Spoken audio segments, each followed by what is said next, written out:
How much proper brain work, not zoning out in meetings, or reorganizing the stationery cupboard, but work that involves really thinking, should you aim to get done in one day? It sounds like a trick question. We think of creativity as fundamentally mysterious, and of humans as extremely varied. Plus, there are so many kinds of white-collar work. Why assume the same answer for lawyers, academics, investment bankers and engineers? But the answer isn't some sophisticated version of it depends. The answer is 4 hours. That, anyway, is the persuasive conclusion reached by Alex Pang in his book Rest: Why You Get More Done When You Work Less.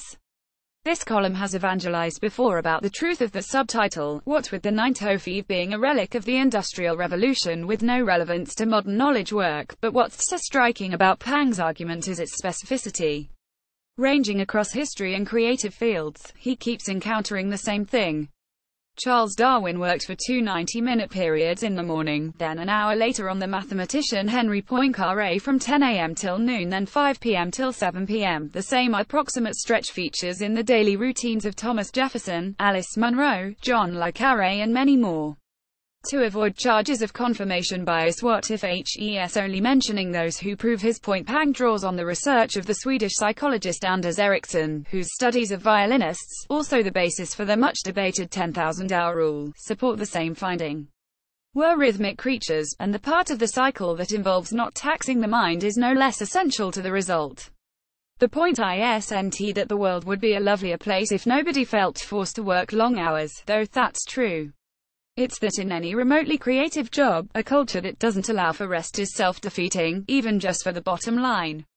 Adam Smith had it figured out. The man who works so moderately as to be able to work constantly not only preserves his health the longest but, in the course of the year, executes the greatest quantity of work.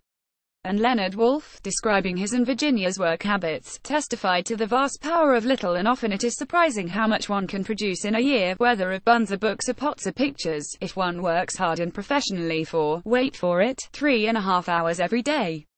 And maybe it's not just creative work. Half a century ago, the anthropologist Marshall Sahlins caused a stir by suggesting that people in hunter-gatherer societies aren't ceaselessly struggling for survival. On the contrary, they'd built the original affluent society by keeping their needs low, then meeting them. Crunching numbers from Africa and Australia, he calculated the average number of hours hunter-gatherers must work per day to keep everyone fed. That's right, it was 3 to 5 hours. Don't you think it's time we took the hint? Oliver Burkeman at TheGuardian.com